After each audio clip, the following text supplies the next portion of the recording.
Você tem muito mais poder do que você pode imaginar.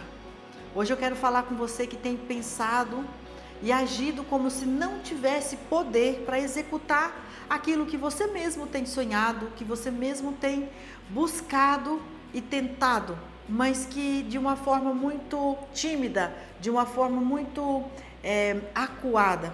Eu quero então falar com você sobre alguns versículos e eu vou trazer bastante referência para que você vai criando uma mentalidade onde você possa, com essas dicas, começar a instruir seus pensamentos de maneira diferente do que você tem feito até agora. Você sabia que conforme você fala, o teu cérebro, a tua mente, a tua concepção, ela vai trazendo aquilo como verdade. Então, às vezes, algo sobre você que não é verdade, mas é como você se vê. É como você está distante da sua real identidade. Talvez porque você foi frustrado, talvez porque você passou por alguma decepção. Você começa a verbalizar aquilo de uma maneira que dali passado um tempo aquilo parece ser tão verdade que você não consegue mais se expressar de forma diferente. Então, o primeiro versículo que eu quero trazer para você como instrução, para você instruir os seus pensamentos com verdades bíblicas a respeito de quem você é e como é que você, sendo desse jeito, pode agir com sabedoria nas suas finanças, que é isso que nós estamos fazendo nesse tempo, dentro do nosso estudo, aqui do planejamento da nossa vida. E hoje nós já estamos no 19º dia de um estudo que nós estamos aqui aprendendo a cada dia como nós vamos avaliar o que nós fizemos até agora, especialmente no ano de 2025, e como nós vamos aprender e nos permitir ser transformados em pessoas melhores no ano de 2026. Então, a primeira referência que eu quero trazer para você é o que está escrito em Jó, no capítulo 22, versículo 28, que ali um dos amigos de Jó está instruindo ele acerca do que ele estava vivendo, como ele estava passando, e ele fala bem assim, determinarás tu algum negócio e ser-te-á firme, e a luz brilhará em teus caminhos. Então, a primeira coisa que você vai instruir o seu pensamento é que você vai determinar algo sobre você, sobre o que você quer fazer. Então, você precisa determinar o que você quer. Como nós estamos falando de sabedoria nas finanças nesta semana, então nós precisamos compreender que se você está num ponto financeiro que não está confortável para você, então você tem que olhar quanto é isso, como que você tem conseguido isso. Então o quanto e o como. Agora, você entendeu isso, você vai mentalizar para a próxima fase, você vai se instruir para a próxima fase. Então, o quanto seria, então, uma situação melhor, mais confortável? E o que é que você precisaria fazer para alcançar essa próxima fase? Então, vai pensando aí, determina tu o que você precisa agora nessa área. Então, você precisa compreender que Deus, Ele te deu poder para você fazer isso. Há algumas condições em que a gente não gosta muito de falar dessa questão de poder, porque se você começa a falar que você é poderoso, que você é poderosa, que você tem poder, parece que você está usando de orgulho, de arrogância, mas não é desse poder que nós estamos falando. Nós estamos aqui trazendo o poder e a autoridade, aquela que foi delegada pelo próprio Deus, quando Ele nos instruiu dizendo, eis que vos dou poder e autoridade. Quando Ele diz assim, vós sois geração eleita, sacerdócio real, nação escolhida. Quando Ele está dizendo isso, olha, Ele enviou o Filho para te salvar. Quando Ele diz assim que Ele te escolheu, te amou primeiro. Então são essas verdades que te dá poder para você vencer as coisas dessa terra, deste mundo. Então, você precisa começar a declarar isso. Vem um pensamento ruim, você tem que ter um versículo que seria um antídoto para esse pensamento ruim. Então, quando você está falando, é como se fosse um decreto. O que é isso? Quando para mim, sou contadora, então essas palavras, leis, decretos, leis, portarias, instrução normativa, são peças, documentos que para mim são naturais, assim a gente vê, mas o que diz a respeito dessa situação na lei? Onde é que está escrito? Qual é o artigo que diz isso? Então, assim é a Bíblia para nós. A Bíblia, ela está lá dividida em livros, cartas, capítulos e versículos. E a gente precisa ir lá e procurar.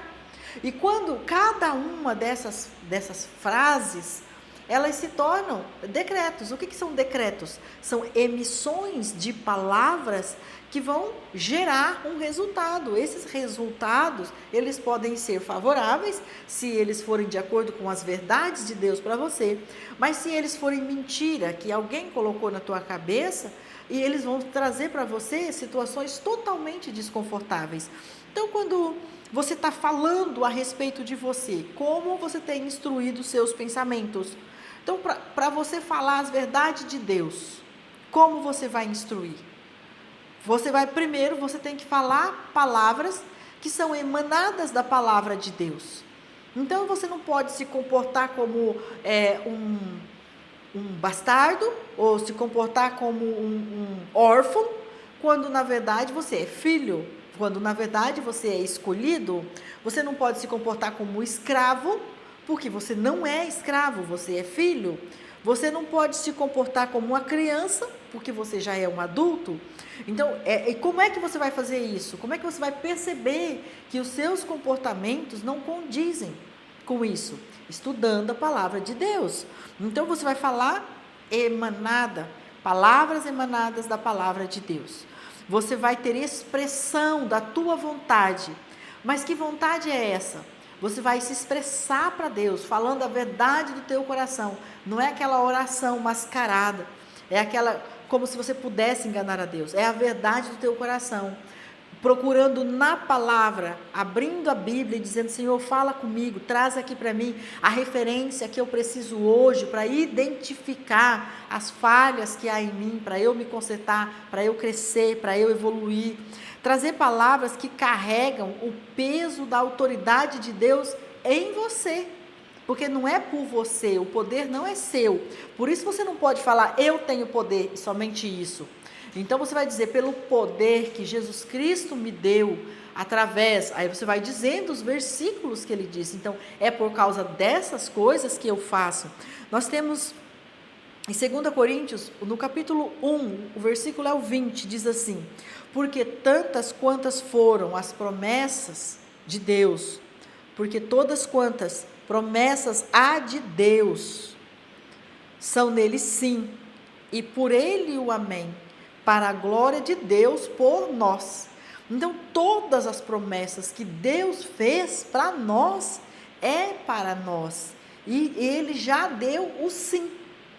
Olha que esse versículo, você precisa ler 1, 2 vezes, 3 vezes, quantas vezes for necessário para você entender que se algo está sendo negado para você, ou ela não é promessa de Deus para você, ou você não está na posição de filho de Deus, agindo de acordo com o que Deus esperava que você agisse nessa fase, nesse tempo.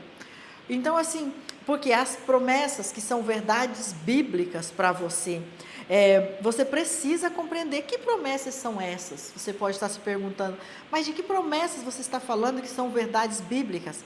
Porque é claro que todos nós temos chamados diferentes, missões, propósitos, porque assim o Senhor nos fez, cada um para executar algo, e juntos formamos um corpo. Mas que promessas são essas que valem para todos? Promessas de cura, promessas de mente saudável, de mente equilibrada, promessas de vida longa, promessa de prosperidade, promessas de provisão, promessas de paz, promessas de confiança, promessa de que nós não estamos só. Tudo isso são promessas que valem para todos, o tempo todo. Então, por exemplo, se você tiver que verbalizar aí promessas sobre a cura, seja da tua alma, seja do teu corpo físico, seja até mesmo do teu espírito, se você entende que você está sofrendo, que você está contaminado, que você está enfermo nessas áreas. Que promessas são essas? Nós temos aqui algumas referências, eu vou passar duas delas. Isaías 53:5, que diz assim: mas ele foi ferido por causa das nossas transgressões e moído por causa das nossas iniquidades. O castigo que nos traz a paz estava sobre ele, e pelas suas pisaduras fomos sarados. Então, tem gente que fala, eu estou doente, eu estou muito doente, eu sou doente. E tem gente que fala assim, por qualquer situação, por qualquer nervosinho, eu estou quase tendo um AVC, eu estou quase tendo um ataque cardíaco. Ou então assim, eu estou deprê, estou para baixo. E começa a puxar essas coisas ruins. Isso é contrário à palavra de Deus. Se você está nervoso, chateado ou preocupado, ou até veio uma ansiedade por causa de alguma situação, não são essas as palavras que você tem que verbalizar. Por quê? Você tem que se nocautear mesmo, bloquear esses pensamentos, essas ações que são naturais, são rotina, porque você é corpo, alma e espírito, então de fato vai sentir todas essas pressões, mas você não pode deixar que elas permaneçam em você, que elas prevaleçam em você. 1 Pedro 2,24 também diz: levando ele mesmo em seu corpo os nossos pecados sobre o madeiro, para que mortos para o pecado pudéssemos viver para a justiça, e pelas suas feridas fosse sarados. Então aqui, essas duas são assim, só exemplos, mas existem várias e várias outras. Se você procurar nos Salmos, nos Provérbios, vão ter tanto, nas cartas de Paulo, que vai falar sobre essas coisas, os milagres que Jesus fez, dizendo que não é isso que ele tinha prometido, enfermidade para as pessoas. Então, a outra coisa é sobre a provisão, que muitas pessoas vivem verbalizando e falando muito, eu não tenho, eu não posso, e tem gente que usa muito ainda no diminutivo, um dinheirinho, um pouquinho, uma rendinha, trazendo tudo assim como muito insignificativo, sabe? São coisas que de repente na sua história faz algum sentido, mas você precisa refletir nesse tempo se isso está agradando a Deus, ou se não é isso talvez uma limitação que está bloqueando o teu crescimento, a tua evolução, para você viver as promessas de Deus para você. Então, na provisão financeira, por exemplo, Filipenses 4,19 diz assim: o meu Deus, segundo as suas riquezas, suprirá todas as vossas necessidades em glória por Cristo Jesus. Diz também, posso todas as coisas naquele que me fortalece, a palavra do Senhor vai dizer. A palavra do Senhor vai falar sobre bons relacionamentos, a palavra do Senhor vai falar sobre a confiança.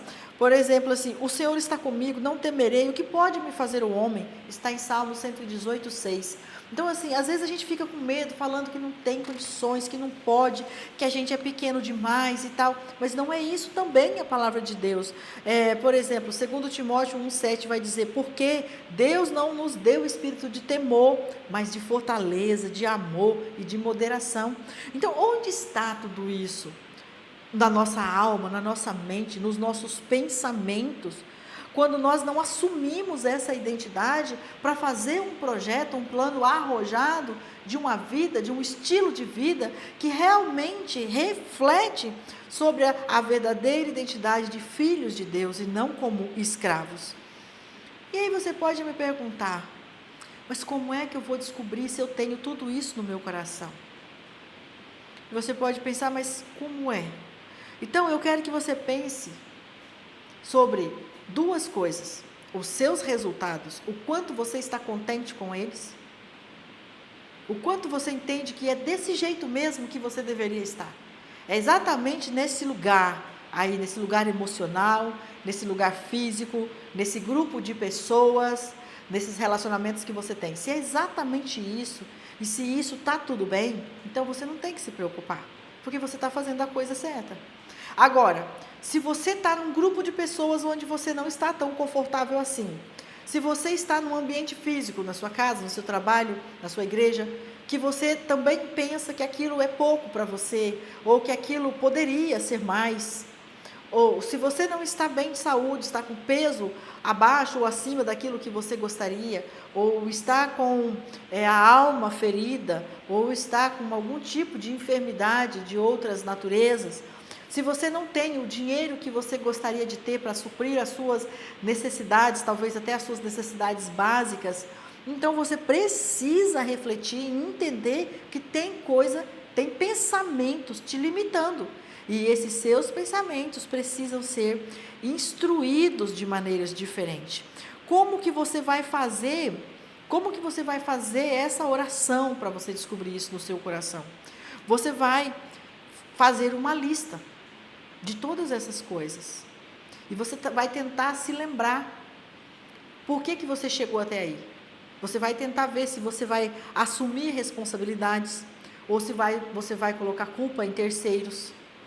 Você vai tentar olhar se todas as coisas que você utiliza para ocupar o seu tempo, realmente você precisa? Por exemplo, quanto tempo você fica nas redes sociais? Quanto tempo você assiste televisão? Quanto tempo você dorme? Quanto tempo você se dedica a uma atividade física? Quanto tempo você se dedica para conversar, ter boas conversas com amigos, com pessoas que têm influência sobre aquilo que você quer ser? Porque os nossos relacionamentos são muito importantes.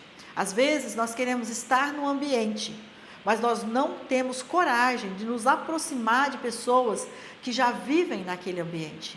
Então, assim, você fica pensando sempre, mas quem sou eu para chegar perto dessa pessoa? Quem sou eu para questionar alguma coisa para essa pessoa? Essa pessoa não vai me aceitar no hall de amigos dela, ou de pessoas. Então, ele fica recuado, esperando que um dia algo incrível vai acontecer e você vai ser jogado lá no meio. Não é assim, você precisa se esforçar, você precisa se dedicar. O Senhor, Ele diz assim, Deuteronômio 28:12, o Senhor te abrirá o seu bom tesouro, o céu, para dar chuva à terra no seu tempo e para abençoar toda a obra das tuas mãos. Então, é uma das coisas que você precisa fazer. Se você quer viver o milagre, se você quer viver a bênção de Deus sobre a sua vida, é que as tuas mãos não podem estar paradas. Elas precisam estar produzindo algo. E aí diz mais, e emprestará a muitas nações, porém, tu não tomarás emprestado. Quer dizer, você não vai viver numa condição de dependência de outras pessoas. Você vai ser tão abençoado quando você entender essas coisas, que você vai produzir, e aquilo que você produzir, o Senhor vai abençoar, e você vai passar a servir outras pessoas, porque você tem para servir, porque você é para ser, porque você está ali fazendo a vontade do seu Pai, porque você emitiu as palavras corretas, porque você tomou posição da identidade de filhos de Deus, e você se manteve num relacionamento íntimo com Ele, sensível, captando a voz dEle, não sendo espectador da mente de Deus, de pensar assim, Deus falou para aquele povo, Deus falou naquele tempo, Deus falou para aquela família, Deus falou para aquela igreja, ou Deus falou para aquela pessoa. Não, porque isso é você assistir Deus fazendo, é você assistir a vida dos outros acontecendo. E quanto à sua? O quanto você tem se envolvido com Deus, para que Deus possa se envolver na sua vida? Porque o compromisso de Deus é para aqueles que buscam a Ele. Lá no Salmos 25, versículo 14, vai dizer assim, que a aliança do Senhor, em algumas versões diz assim, os segredos do Senhor, são para aqueles que o temem, são para aqueles que buscam, para aqueles que confiam, para aqueles que se conectam com Ele. Então imagina Deus chegando para você e te contando um segredo. Olha que coisa linda, o segredo de Deus, quer dizer, Deus vai dar para você uma chave, uma condição, uma porta aberta, uma instrução que Ele não deu para ninguém, porque é segredo, porque é para você. Então, mas isso é para quem? Para quem tem temor nele. Nós temos o Espírito Santo, que a palavra diz que ele capta as nossas orações, os nossos sentimentos, até os gemidos inexprimíveis, e leva até Deus para colocar essas condições em Deus. Mas será que Deus tem ouvido esse gemido? Será que você tem gemido? Porque quando eu entendo assim que essa palavra do Senhor, quando ela diz assim que até por gemidos inexprimíveis, é aquela hora que você já lutou tanto, que você já fez tantas as suas expectativas, que você já foi ousado, e quando você pensa assim, Senhor, a minha condição agora já é de vulnerabilidade, porque eu já não estou mais conseguindo, eu já não estou mais aguentando, eu já estou cansado, mas eu ainda não desisti, eu ainda confio que o Senhor está vendo, que você está falando isso, mas que você já está mal conseguindo respirar, de tanto que você já se esforçou. E é nessa hora que o Espírito Santo capta esse seu esforço, até a sua última gota de suor, até a sua última lágrima. Quando você não está mais conseguindo, ele vai dizer, epa, tem alguém aqui interessado, tem alguém aqui que não ficou no sono, tem alguém aqui que não ficou na inércia, tem alguém aqui que entendeu que há um lugar reservado para aqueles que buscam ao Senhor, e eu vou clamar ao Pai por isso. E é aí que as coisas acontecem, e é aí que o seu milagre acontece. A palavra do Senhor em Salmo 119, 89 diz assim, para sempre o Senhor, a tua palavra permanece no céu. Para sempre a palavra do Senhor são firmadas e são verdades que você precisa compreender para você conseguir fazer o teu plano de forma organizada, de forma detalhada, não fora das promessas de Deus, não fora do plano de Deus para você, mas adequada para que o Senhor possa abençoar você e você ter o ano de 2026, o melhor ano da sua vida até então. Amém?